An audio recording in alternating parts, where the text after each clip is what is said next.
Look, I was okay with Orlando Bloom. But Justin Trudeau! India, Holland, Germany are all pissed off. What's going on? That's globalism. Something's going on. Get to target. Russell, Keir Starmer is a... Well, many people... Come on, finish it. I mean, it's difficult not to lean into the C word. Oh, yeah. This is a wild one. Check this out. Let's go. Tell me, what's changed if someone was charged, if 5 years ago, if someone was charged with multiple counts of rape, I don't think anyone would be sitting in an audience listening to them. Weird, isn't it? What's changed? I think people don't trust the media anymore. I think people don't trust the government anymore. I think people suspect the motivations of people in positions of authority, whether that's media institutions, government institutions. I think during COVID, a lot of people woke up to the fact that they can't trust people in authority. And I think people have started to recognise patterns where people that are influential experience a lot of smearing and attacks. That's what I think. Similar to the attacks Donald Trump faced. So many of these Right. people, I'm guessing, are MAGA voters, do you think, Probably. in this area. It's a very strong... Yeah, very much. Very so Republican. they watched as their own president was falsely accused through Russia, allegations of women, of prostitutes, of all these things, of rapes, of all these different accusations against the man that they trusted. That's right. I suppose you're right. Yeah, that's right, because I'm watching it thinking something's definitely changed in the public mindset, which I'd say is trust. They don't trust. They've seen too many. It's not a coincidence, right? That's the actual problem. The problem is they are no longer in total control of information. They used to. All they had to do once was have a meeting with Conrad Black, Lord Rothermere, like the heads of the big newspapers in the UK, have a chat with the BBC, and they could tell them, this is what you say about vaccines, don't put anything else on. Like, who's going to trust the BBC after everyone knows that they edit their material? Who's going to trust Channel 4 when everyone knows which side their bread's buttered? Who's going to trust the British media when we know now for a fact that the Trusted News Initiative is an organisation of media partners that recognise that their real enemy is independent media. Their enemy, they're not competing with one another anymore. They're competing against independent media. It became very clear in COVID, but COVID weren't a revolutionary moment, it was a revelationary moment where a lot of people saw for the first time, you can't trust your government, you can't trust your media, you can't trust corporations, they're there to control you. They require that you are ignorant and docile in order that they can control you. A lot of people woke up.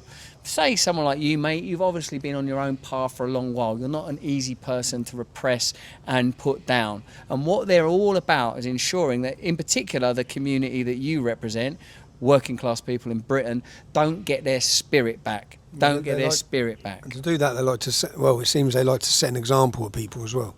If you speak up, they have to crush you in the sense that to send a message to everyone else. That's right. That's right, mate. Can I ask you, you're now in America. Yeah. How long have you been living here? A year. Oh, it's only a year. Yeah, I came over for a couple of things. Like, I got invited over to participate. Just a friendly reminder to smash the like, hit subscribe. Please leave a comment below if you have something to share. Let's get back to the nutty video. Participate in a few things around the election, like a sort of campaigning and stuff. Okay. And I participated in them, and then I've just stayed. Where did you live in the UK?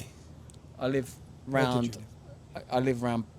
Well, I don't know the exact address or whatever. Okay, but no. sort of like in the south, not far from like Oxford and that. How different do you feel when you're in America to how you feel in Britain? Like, I feel it's a bit easier here, to be honest, because the fact is this country isn't controlled in the same way as ours. There are problems in America, of course there are problems everywhere. But what's going on in our country now is somewhat unique. Our country hasn't had a populist moment other than Brexit, I suppose. Brexit was a moment where people recognised that the population are not in tune with what they're not singing the tune the government are playing.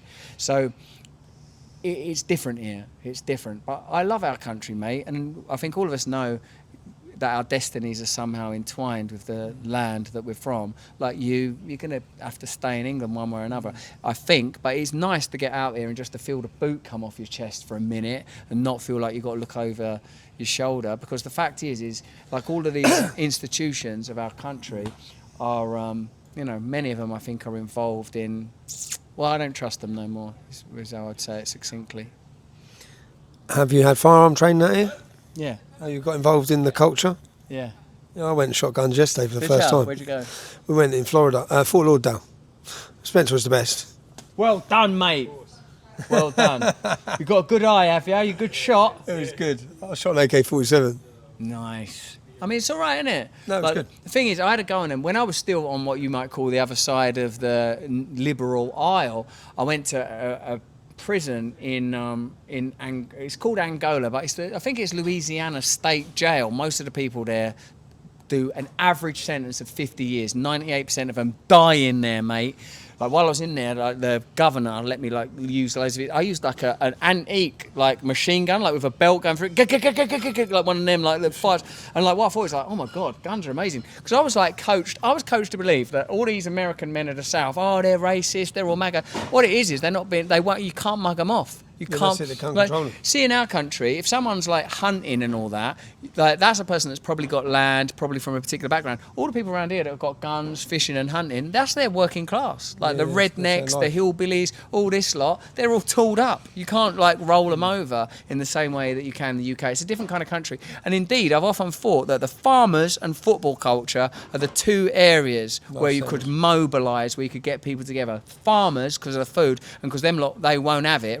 Do you remember them countryside marches when they were like, well, you were younger than me. What, but fox hunting? All that. I remember, yeah. And even though like then I was like vegetarian, I'm like, I like foxes, but like the country, they don't want to be pushed around, them farmers. They don't push around. They managed to push them around. Well, I think that's going to be an interesting area, Tommy. I think it's going to be an interesting area because all them like, the diesel stuff and the fertiliser stuff. I'm like where I'm like live now in the UK when I'm there, it's like there's a lot of farmers and they're pissed off. And anything where it's like the farmers in the UK, Sri Lanka, India, Holland, Germany are all pissed off. What's going on? That's globalism. Something's going on. Get to target. Yeah. Russell, Keir Starmer is a... Well, many people... Come on, finish it. I mean, it's difficult not to lean into the C word, but this is a Christian a Christian area. So, I mean, mate, I'll tell you what, something's going on with them Ukrainian lads. Keir, pay them their money, is what I would say. Then they won't firebomb your vehicle.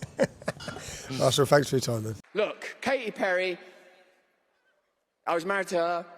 I love her still, and I'm glad that her mum's in the room to hear me say this, but look, I was okay with Orlando Bloom. But Justin Trudeau!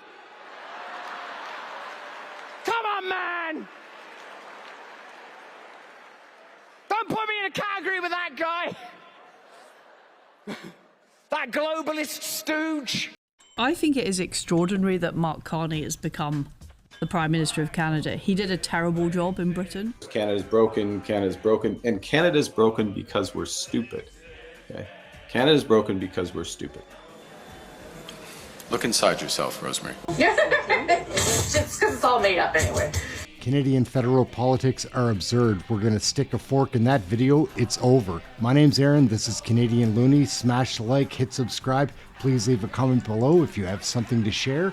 Enjoy this playlist. Check out this video. We've got lots of things to watch. Aaron, Canadian Looney. We'll catch you in the next video. Thank you for watching this one. Ciao for now.